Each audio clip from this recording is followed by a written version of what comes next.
Bienvenidos, abran sus Biblias en el libro de Mateo y hemos tomado lectura del pasaje que voy a predicar. Amén. Ustedes saben, estamos siguiendo el Sermón del Monte, Mateo capítulo 5, versículo 17.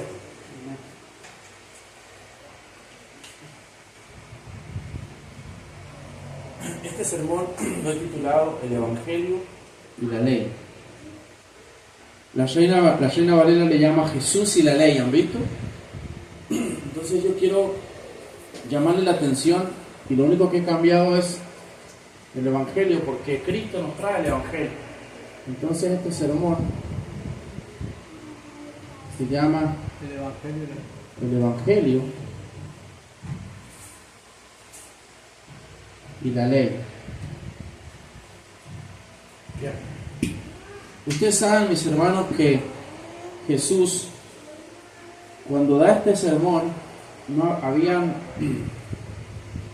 pocas personas, sino que habían ¿quién? ¿Se acuerdan el contexto? Una multitud. Entonces, ¿a quién le está hablando él? A sus discípulos y a una multitud. De hecho, sus discípulos como que los rodean a él, dice el texto. Los rodean, pero él se dirige a la multitud. Así lo muestran las películas, las series, y así lo muestran los grandes estudiosos, ¿no?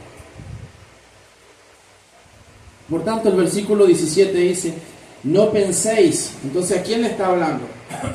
Miren el versículo 17.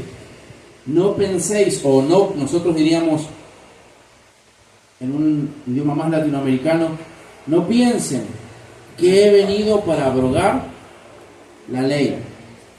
La palabra abrogar significa dejar inútil, significa abolir también. Así lo definen algunos diccionarios. Entonces, ¿qué está diciendo acá Cristo a esa multitud? No piensen que he venido ¿para qué? Para dejar inútil esa ley, ¿no? O los profetas. La ley se conocía por los judíos. Los judíos entendían por ley los 5 libros. Inclusive para ellos era un solo libro. O sea, ¿cuáles son los 5 libros? Lo que nosotros conocemos como el Pentateuco, ¿no? Génesis, más Éxodo, Números, Levítico y Deuteronomios. Entonces Jesús, que en esos 5 libros, siempre la Biblia te conduce a esos 5 libros. Siempre, casi siempre. Entonces Cristo, y otra cosa que también podemos decir, que esos 5 libros hablan de la ley. ¿De qué ley? Bueno, la ley que es conocida también para los judíos como la ley de Moisés, la ley de Dios. Y Jesús dice, no penséis que he venido para abrogar la ley o los profetas. Ven que hace una diferencia, porque la ley sería en esos 5 libros y los profetas sería Isaías, Jeremías. Entonces él está diciendo, el mensaje que yo traigo, que es el mensaje del Evangelio, porque como dice Cristo en Marcos capítulo 1 versículo, vamos a Marcos, Marcos capítulo 1 versículo 15, después de estas cosas, miren lo que dice Jesús. Él está comenzando su ministerio, el principio de su ministerio, y lo primero que hace es hablarle del Evangelio. Dice, yo tengo un mensaje para ustedes, y dice el versículo 14, Marcos capítulo 1, versículo 14, después que Juan fue encarcelado, Jesús vino a Galilea, predicando ¿qué? El Evangelio del reino de Dios. ¿Por qué esto es importante tenerlo en mente? Y él lo toca en el Sermón del Monte, porque quizás algunos piensan, bueno, el Evangelio entra en contradicción ¿con quién? Con la ley, que es lo que nos han enseñado todos los maestros rabinos a lo largo de toda la historia. Acuérdense que Jesús era un maestro también, un rabino que tenía su escuela de discípulos, ¿no? Que él había armado, y Gamaliel tenía su ¿cómo se llama? Su escuela. Ahí había estudiado, si no me equivoco, San Pablo, y había muchos rabinos. Por ejemplo, hay un rabino mucho más después de Cristo que se llama Maimónides, que algunos piensan que algún día va a resucitar, y todas esas cosas, ¿no? El Rebel de la Lubavitch también, que son judíos, mucho más acá de Jesús, pero que ni se comparan a Cristo, pero sin embargo algunos, hablando de los judíos, han pensado que él era el Mesías. Entonces Cristo el Evangelio de Mateo lo define como que lo primero que venía diciendo Cristo es hablándole del Evangelio del reino de Dios. ¿Y cómo lo define Jesús a ese Evangelio? Mira el versículo 15, diciendo, el tiempo se ha cumplido y el reino de Dios. Y entonces, ¿qué es lo que les pide Jesús? ¿Ven? Arrepiéntanse y creen en el Evangelio. El relato de Mateo termina poniendo en contraste y les dice, miren el versículo 20, porque os digo que si vuestra justicia no fuere mayor que la de los escribas y fariseos, no entraréis en ese reino que él predicaba, que el comienzo del reino, ¿cuál es? El Evangelio. Entonces Cristo les dice, no penséis que he venido para abrogar la ley o los profetas. En fin, el Evangelio no entra en contradicción ni con la ley de Moisés, ni con quién, ni con los profetas. Bueno, mis hermanos, la ley es perfecta. ¿Cómo es que decía el salmista? ¿No? La ley es perfecta. Bien. Y Jesús dice que la cumple, ¿no? Esa palabra cumplir en griego significa, es la palabra pleró. ¿Qué significa? Significa llegar a su meta. La palabra pleró o nuestras traducciones que dice cumplir, ¿no? Yo he venido a cumplir, que dice Cristo, no a rechazarla, no a ser un rebelde, no traigo un mensaje distinto, está diciendo Cristo, sino todo lo contrario. Eso que ustedes anhelan, que lo tienen por bueno, que es como el estándar, que es como, no sé, la forma, el método de entrar, bueno, yo no voy digamos, a abolirla, yo no voy a destruirla, sino todo lo contrario. Pleró, o sea, yo la voy a ¿qué? Yo voy a llegar a la meta. También se puede traducir como completar, yo la voy a cumplir, por eso la Reina Valera utiliza la palabra, él ha venido a cumplir. Llenar de sentido también, miren, o sea, Cristo, ¿qué es lo que hace con la ley? Le da sentido. No solo obedecer, sino que, eso es lo que hizo Cristo, ¿no? ¿Qué es lo que hizo? No solo la obedeció, sino que la cumplió, le dio el sentido a la ley y todas esas cosas que eran fundamentales. Voy a hacer un comentario muy interesante, porque esto, pero lo voy a hacer después, pero acordarme, vamos al punto número 1, el versículo 17, tenemos 4 versículos para estudiar, vamos a ver 4 puntos. Punto número 1, Cristo cumplió la ley de Dios en 3 sentidos, escuchen esto, Cristo cumplió la ley en 3 sentidos, y este punto, presten atención, espero que estén atentos, porque es el más importante. ¿Por qué? Nosotros los reformados, tanto en la confesión belga como en la confesión de Westminster, entendemos la ley en 3 sentidos. Hay un cumplimiento profético que Jesús le da a la ley. Hay un cumplimiento tipológico ceremonial. ¿Saben lo que es la tipología? La tipología, por ejemplo, en la teología es un método de enseñanza que dice que, por ejemplo, Moisés es un tipo de ¿quién? De Cristo. Y claramente en sí, ¿no? Pero el cordero que se mataba, hablando de tipología ceremonial, es una ceremonia que se da en la Pascua, ¿cierto? ¿Por qué nosotros, por ejemplo, no matamos un cordero? Entonces está fallando en la ley, ¿cierto?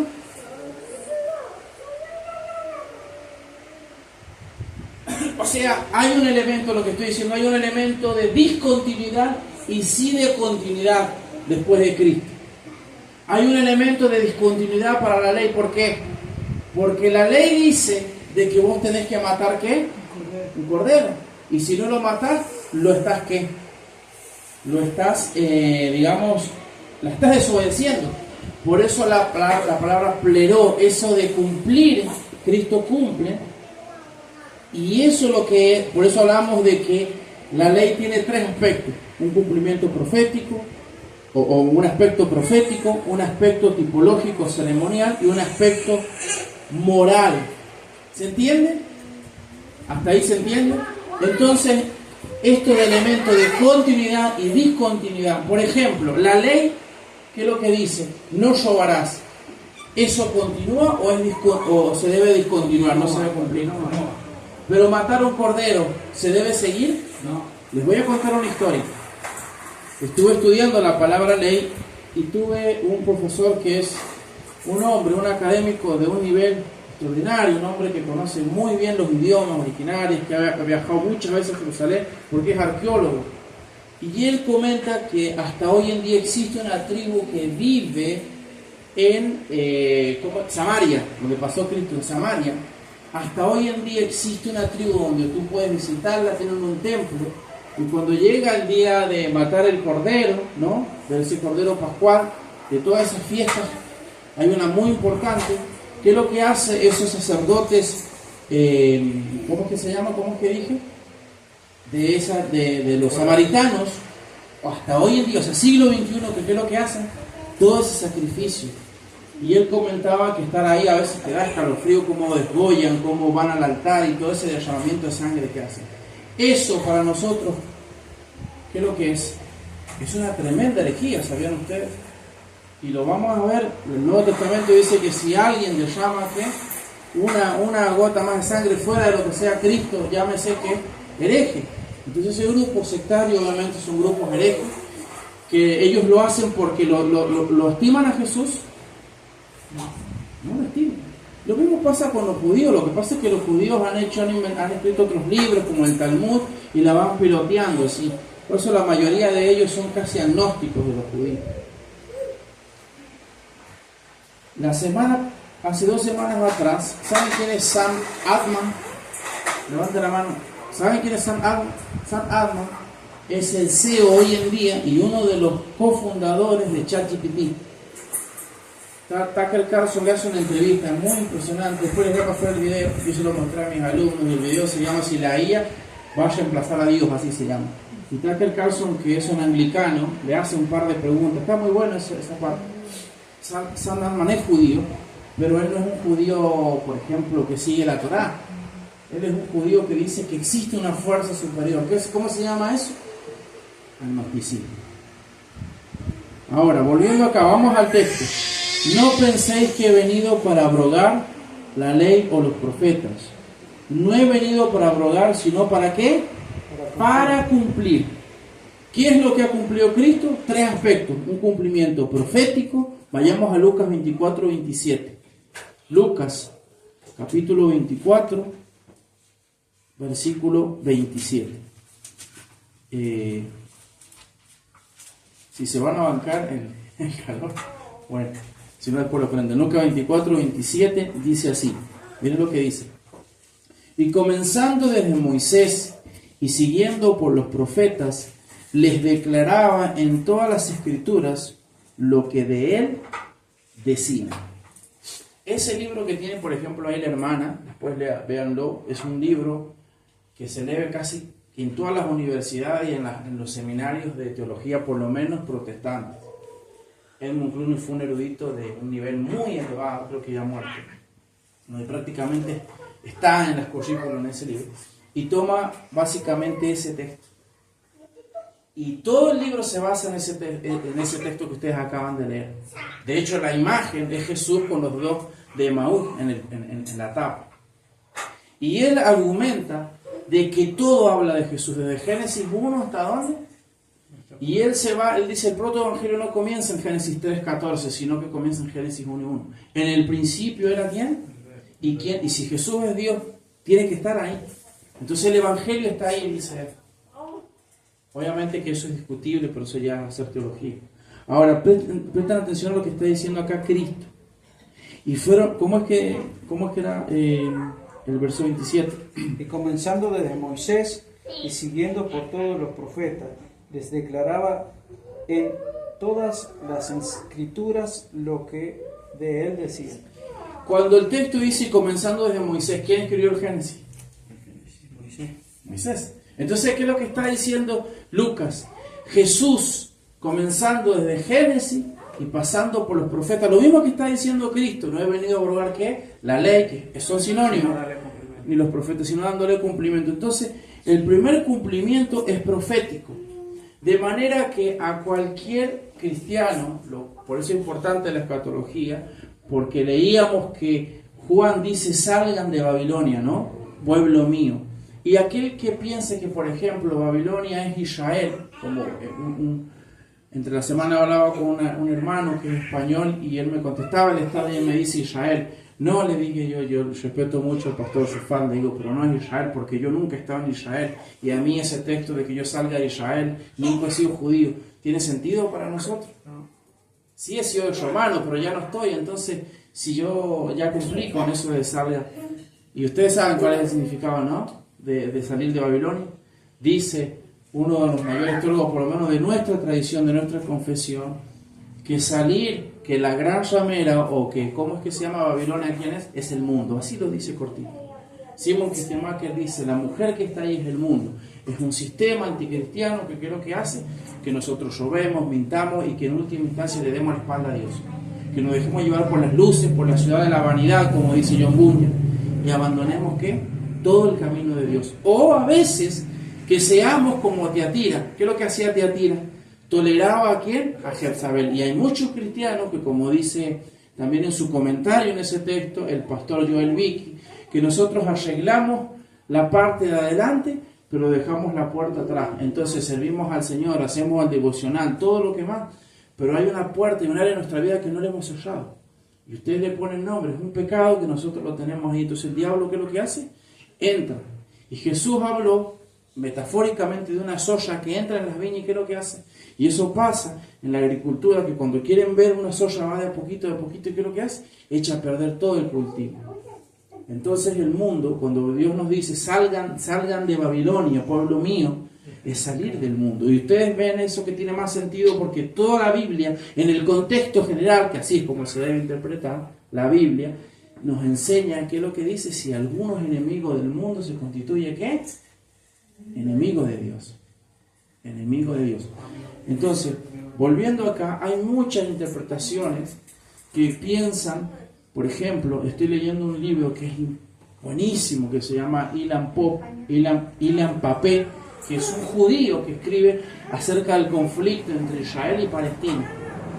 Y el Estado de Israel, que nace en 1948, ¿saben quiénes son los primeros que empiezan a crear a los judíos, a decirle: ustedes se merecen esa tierra, Dios se las ha prometido, esa tierra en realidad es de ustedes, todas las promesas que aparecen en el Antiguo Testamento se tienen que cumplir en esa nación?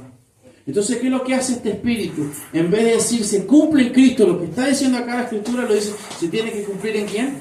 En una nación que encima trata a Jesús como una persona infeliz que yace en el infierno. Una locura. Sin embargo, cuando vos lees eso, por lo menos es erudito, reconocido mundialmente, encima es judío. O sea, el que está escribiendo no es una persona que tiene un enojo, una animadversión con el judío, no. Él mismo le escribe a su raza y le dice: mire, hay cristianos que se llaman los cristianos sionistas, ¿no?, que empezaron desde el siglo XVI más o menos, él lo da, diciéndole: miren, ustedes tendrían que reclamar esa tierra, ir por ese lugar, porque de esa manera vamos a acelerar la llegada ¿de quién? Del Mesías. Es una falsa interpretación. Y por eso es muy importante interpretar bien la Biblia y no subestimar. Porque acá Cristo está diciendo, y comenzando desde Moisés y siguiendo por todos los profetas, le declaraba en todas las Escrituras lo que de él ¿qué?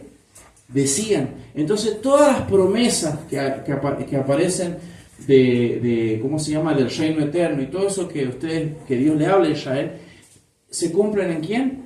En Cristo. Y no es una teoría del reemplazo, porque lo que le van a decir: ustedes están reemplazando a Israel, ¿por quién? Por la iglesia. No, todo lo contrario, es una continuidad, porque todos los que compusieron la iglesia en el primer siglo, o por lo menos en Hechos que ustedes leen, ¿quiénes son? Son judíos. O sea, Pedro es judío. El mismo Pablo dice: yo soy de la tribu de no sé tanto, yo soy judío de los mejores, dice.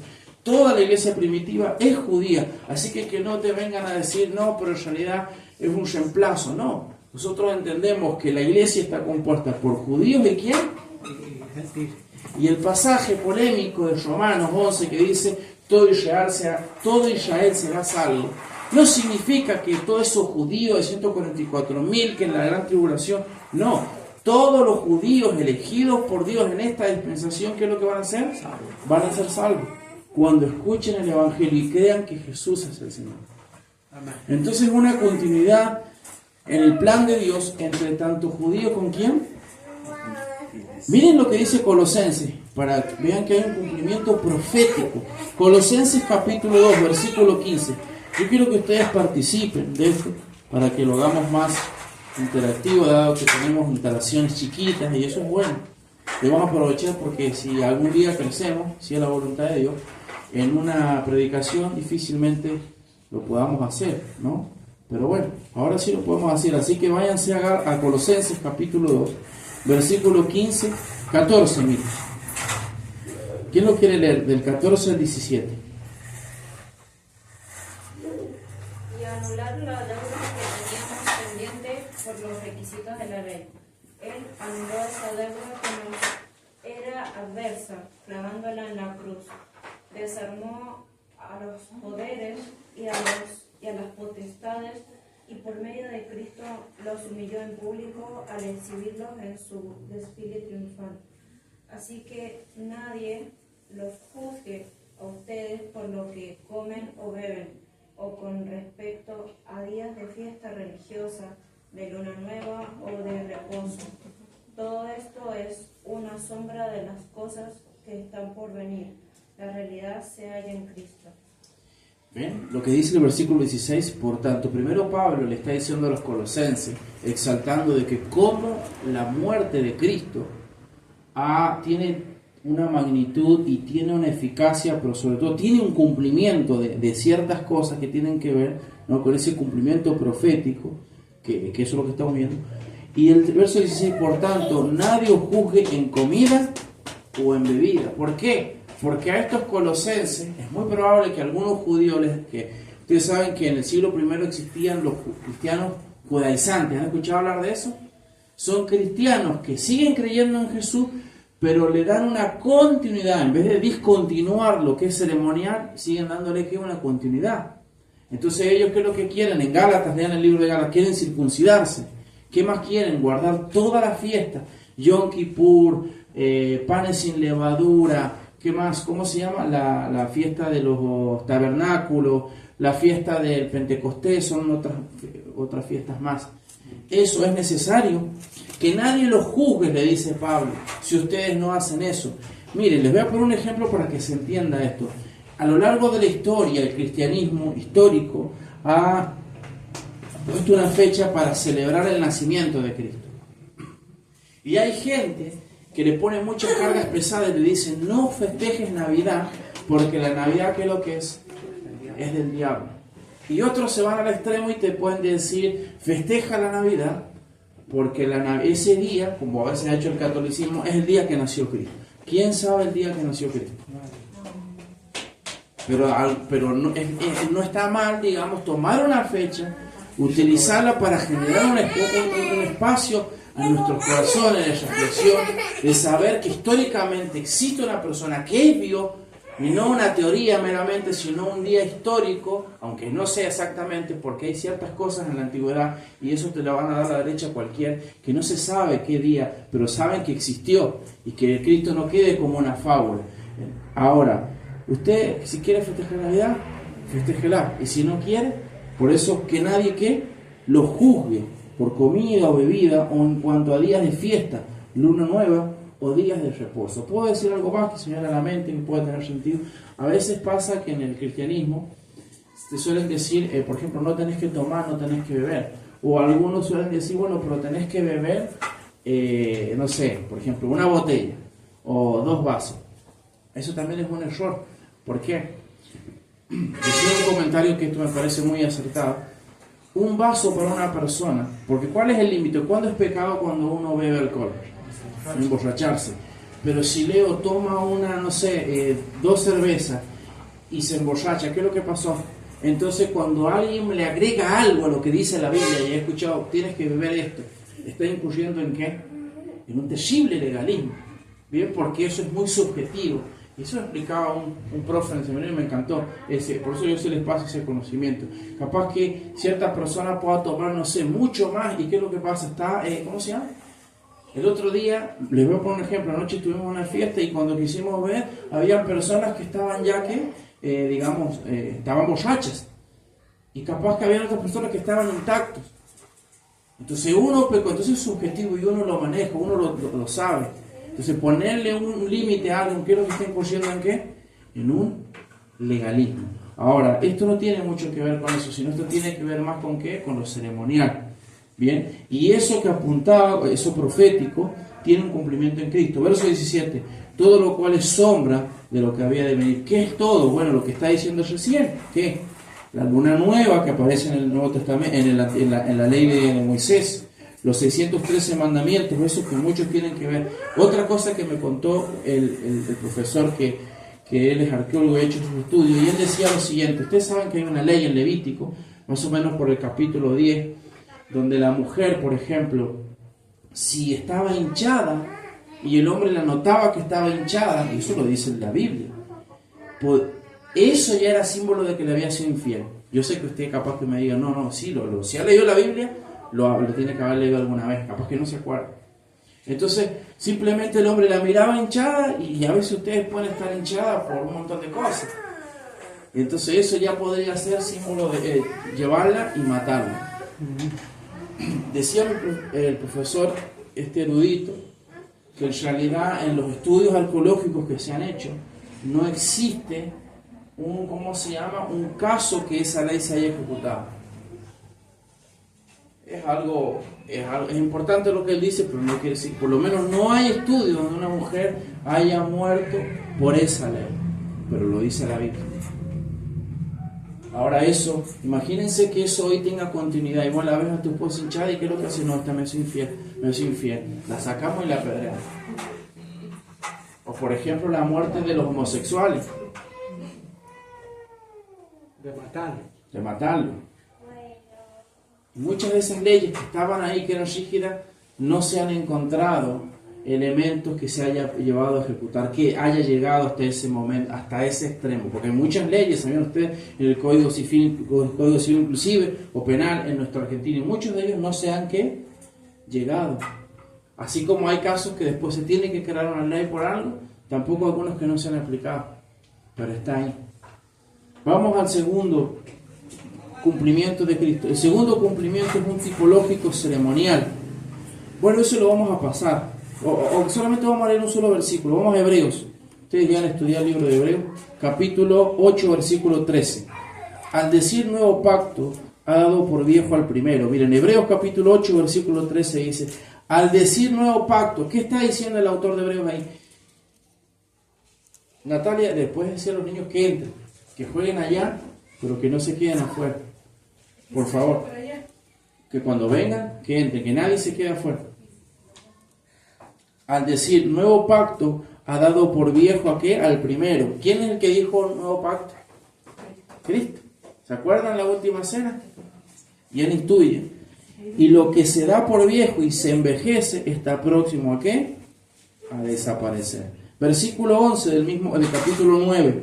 Pero estando ya presente Cristo, sumo sacerdote de los bienes y venideros, por el más amplio y más perfecto tabernáculo, no hecho de manos, es decir, no de esta creación, y no por sangre de machos cabríos ni de becerros, sino por su propia sangre, entró una vez para siempre en el lugar santísimo, habiendo obtenido eterna redención, una vez y para siempre. Entonces, Cristo cumple la ley de forma, un cumplimiento profético, le da un cumplimiento tipológico, ceremonial. ¿Por qué? Porque toda figura de ese símbolo, de ese sistema sacrificial, lo que ustedes están leyendo ahí, ¿qué es lo que pasó? Ya quedó sin continuidad. Sin continuidad. Pero en tercer lugar, el versículo 17 que estamos estudiando, que dice yo he venido a cumplir, él le da un cumplimiento moral perfectamente. Vamos a Romanos capítulo 5, versículo 19. Ahí sí le pido a Leo o a Julia, alguien, o a Cristian, alguien que no haya leído, que no sea Mariana. Le vamos a pedir a los chicos que entren, Sole, y que jueguen allá, que no salgan. Que alguien se ponga en la puerta para que no salgan. ¿5 cuánto? Romanos capítulo 5, versículo 19. 19. ¿Leo yo? Sí. Porque así como por la desobediencia de un hombre los muchos fueron constituidos pecadores. Así también por la obediencia de uno, los muchos serán constituidos justos. La obediencia. Entonces Cristo, para terminar este punto, Cristo cumplió la ley en esos tres sentidos, por lo menos como nosotros los reformados dividimos la ley. Esto obviamente no lo hacen los sectarios, ni hablar de la secta esa de la, ¿cómo se llama? De la... se me fue. La secta de las raíces hebreas. Ustedes saben que ellos se manejan con otro, ¿cómo se llama? Otro calendario, y cuando llegan las fiestas las cumplen, ¿saben ustedes? Y el otro día, por ejemplo, me daba cuenta que miraba los sábados, porque ellos el sábado, o sea, no hacen nada más que estudiar la Biblia, y miraba sus canales de YouTube, Cristian, y mucha gente siguiéndolo, y con mucha gente viendo esos cultos, con todas esas velas y todo ese ritualismo y esa ceremonia. Entonces Cristo cumplió, hay un cumplimiento profético, por lo tanto no hay que reconstruir un templo. Cristo, dice Quistemá, que nunca habló, ustedes no van a encontrar en la Biblia que Cristo dijo, bueno, en algún momento vamos a reconstruir un templo, porque yo voy a vivir 1000 años sentado en un caballo en Jerusalén. Y todo. No, hay un cumplimiento profético, hay un cumplimiento ceremonial de la ley, pero hay un cumplimiento moral perfectamente. Entonces cuando Cristo, volvamos a Mateo capítulo 5, cuando dice, no penséis que yo he venido para abrogar la ley o los profetas, no he venido para abrogar sino para cumplir, la cumple la ley perfectamente en sus tres aspectos. En un aspecto profético, bien, porque los profetas decían que había de venir, y ¿qué es lo que hizo? Hay un shil ahí dando vueltas muy bonito de un teólogo que habla, porque Zacarías, que dice, ¿van a nacer en dónde? Van a nacer en Belén. ¿Y dónde nace Cristo? En Belén. ¿Qué es lo que dice Isaías? Va a ser de una virgen. ¿Y qué es lo que es? O sea, es como que todos, se cumplió perfectamente. Hay un cumplimiento profético, ceremonial, y un cumplimiento de la ley moral perfecto. Romanos 5:19. Número 2, vamos al versículo 18.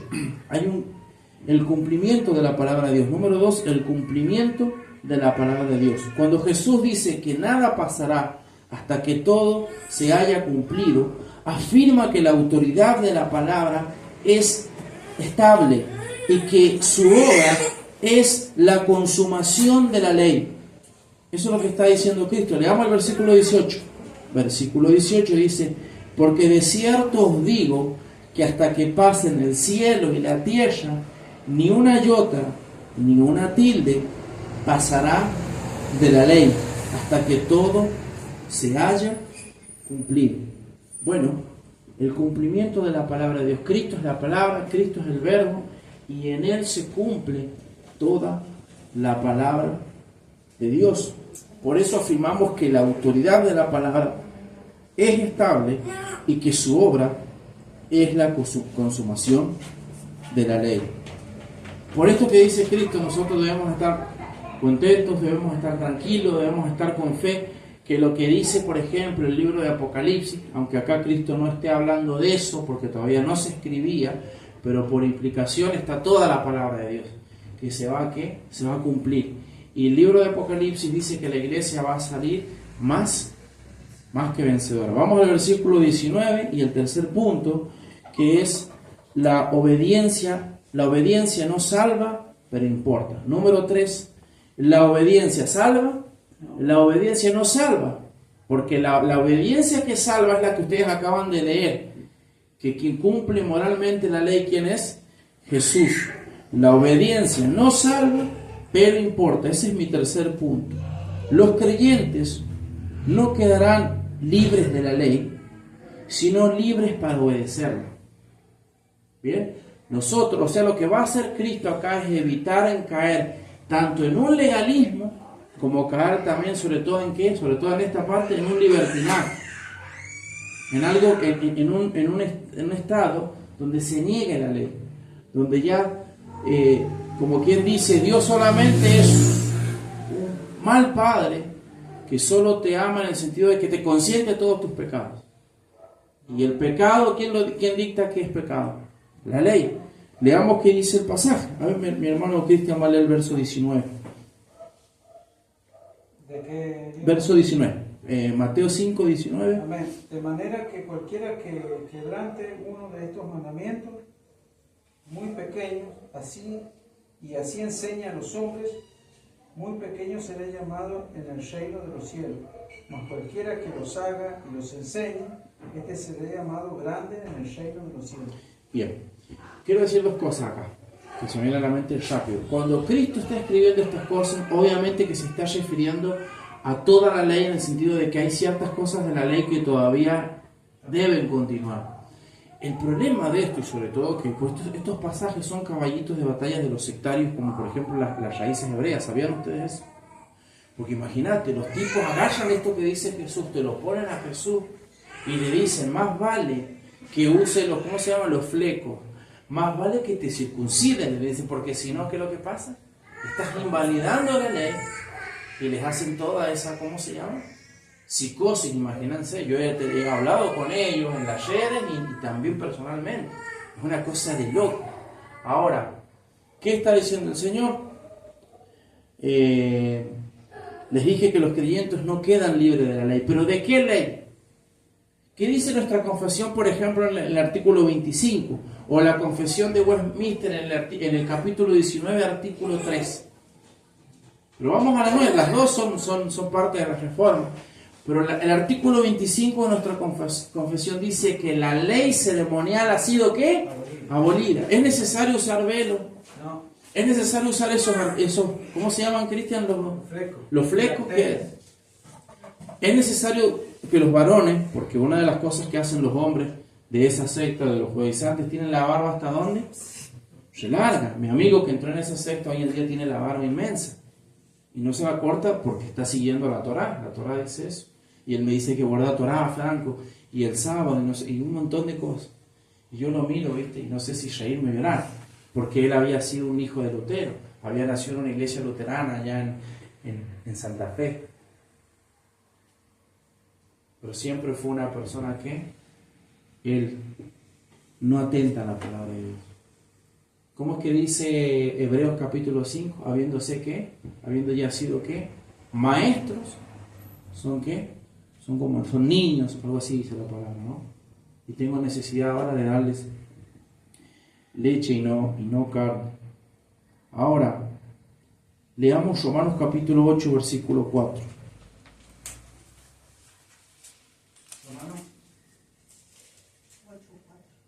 Romanos 8, 4.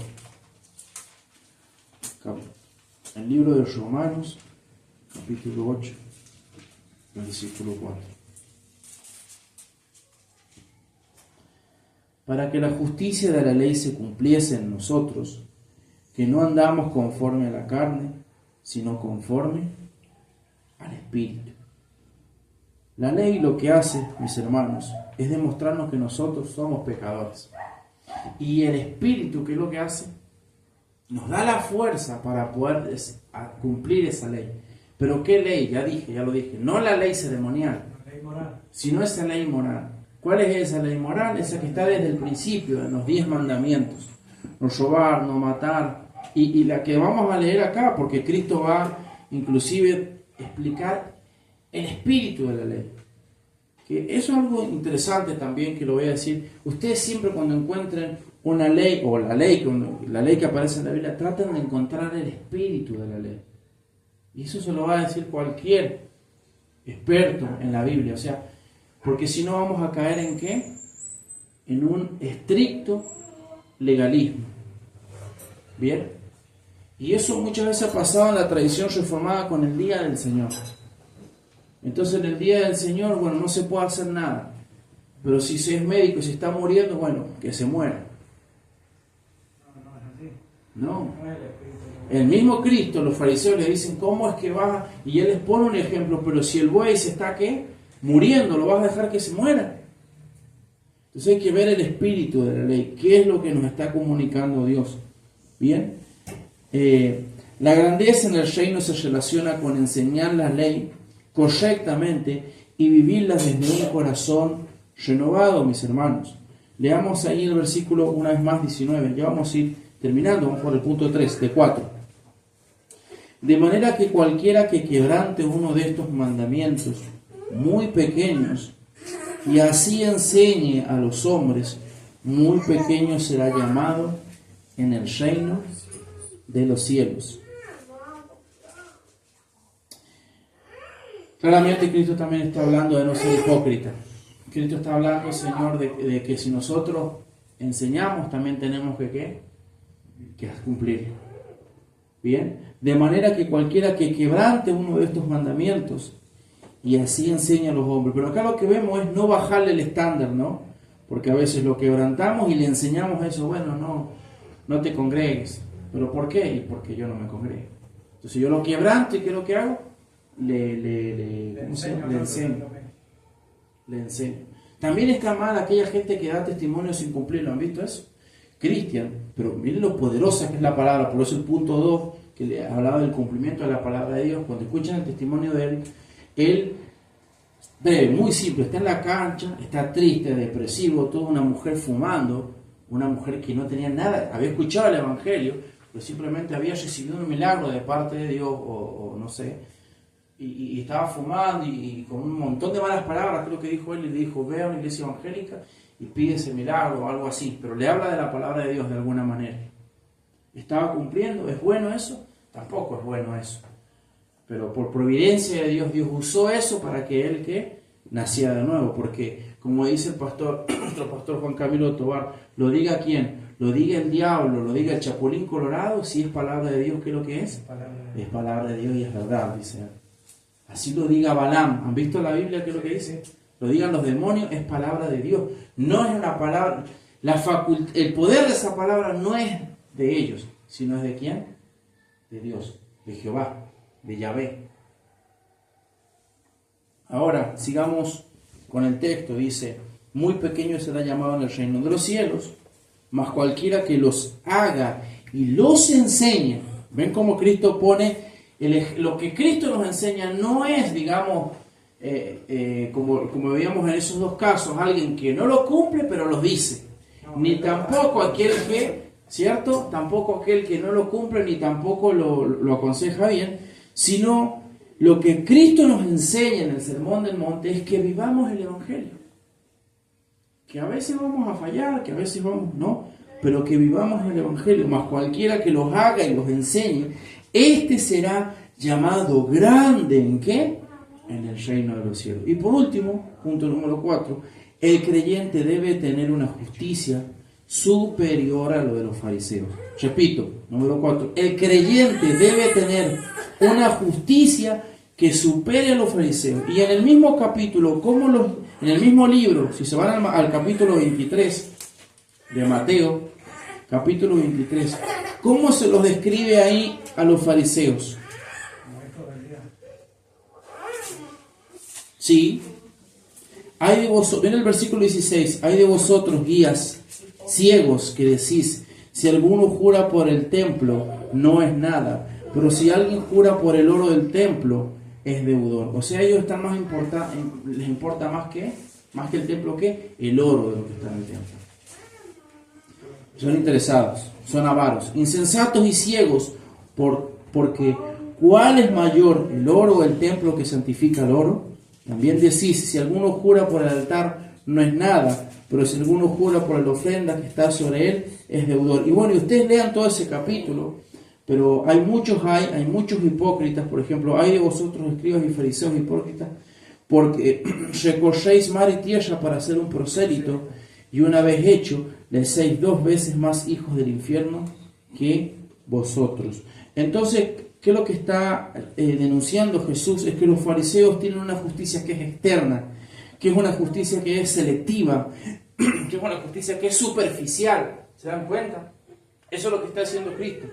Cristo está hablando de esa justicia que no debe ser la nuestra, sino que el creyente debe tener una justicia superior a la de ¿qué?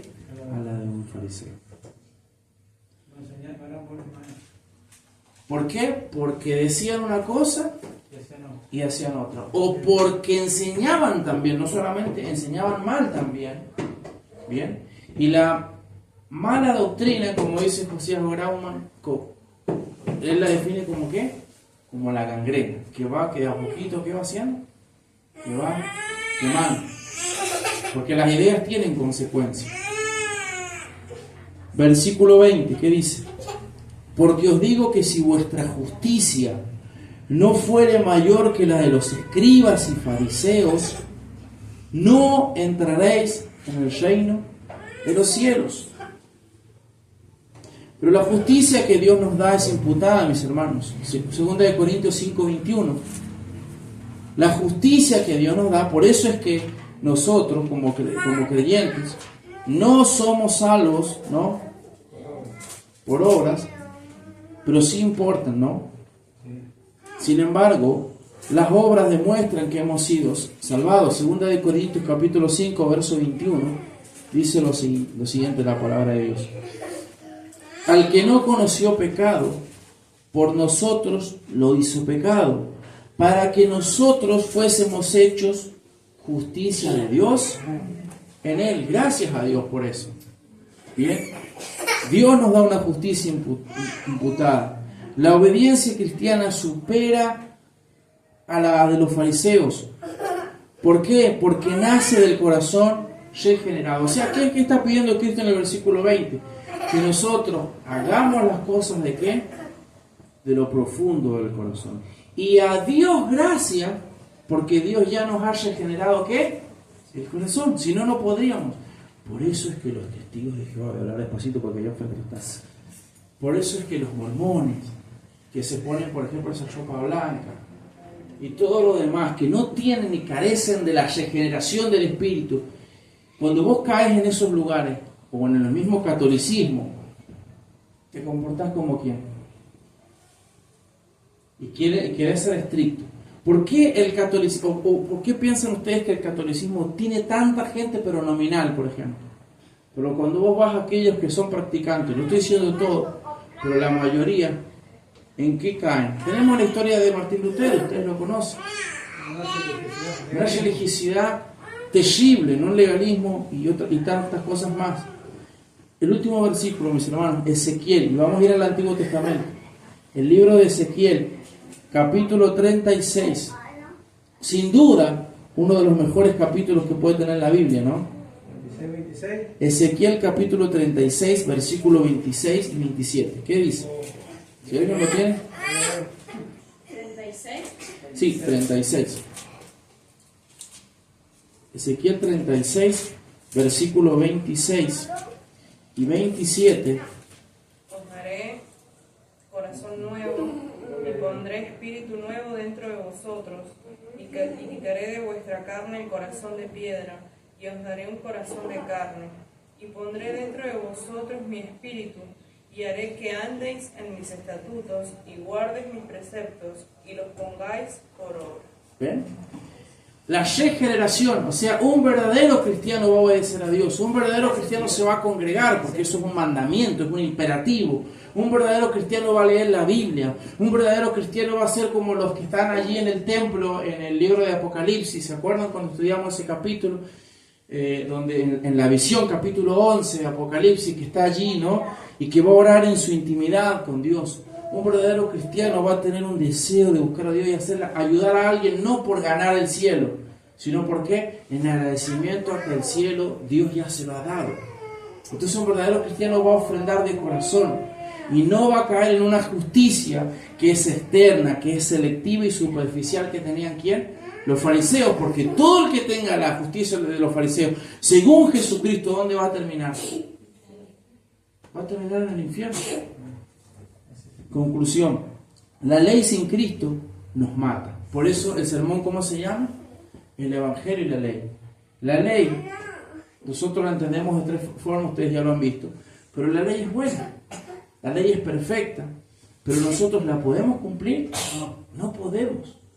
La miramos y decimos hemos fallado. A mí me da ganas, de que el Señor me lleve, sinceramente, cuando escucho a los judaizantes decir que la ley se puede creer, se puede cumplir. Y ahí demuestran el fariseísmo que tienen en su corazón, lo errado que están en la teología. y pensar que en última instancia quien se gana la salvación, ¿quién es? El que cumple la ley. Qué raro que todos no son calvinistas, ¿no? Bueno, entonces la ley sin Cristo nos mata, hermanos. Escuchen eso. La ley sin Cristo nos mata. Por eso el Evangelio, ¿qué es lo que te dice? Y cuando Lutero escuchó el Evangelio, ¿qué dijo? Gracias, Señor, porque he sido un pecador que te he fallado. Pero por Cristo y el Evangelio, tú me amas. Tú me amas. Cristo te ama. Cristo sin la ley sería un maestro vacío. Eso también es otro extremo. Eso es lo que nos está enseñando. En fin, estamos viendo la conclusión. Cristo sin la ley sería ¿qué? Un maestro vacío. Un lugar, esos clubes donde vos ibas y no cumplías ninguna ley. Si querías romper esto, un anarquismo total. De hecho, eso es. El Estado está ¿para qué? Para cumplir la ley. Eso lo dice porque si no caeríamos en un sistema que se llama el sistema de anarquismo. Y el anarquismo, ¿qué pasa? ¿Reina quién? El más fuerte. Viene un tipo que qué sé yo, agarra a una mujer, la destruye y no pasa nada. Entonces Cristo tiene una ley que es la ley ¿qué? Moral, que nos dice no desearás, ya lo vamos a estudiar más adelante, que es lo que dice Cristo, cualquiera que haya deseado al hombre o la mujer, ya adulterado ¿en qué? En su corazón, o desear los bienes y todo lo demás. Así que, así como Cristo es el Evangelio, así como Cristo sin la ley sería un maestro vacío, pero Cristo cumple la ley perfectamente, como ustedes lo han visto, y nos da su justicia para que vivamos para Dios. ¿Cuántos dicen amén? Amén. Amén. Vamos a poner de pie, porque Cristo nos ama, y porque Cristo nos ha dado su justicia. No es por nuestra justicia que llegaremos al cielo, sino por ¿quién es? La justicia de Dios. Amén.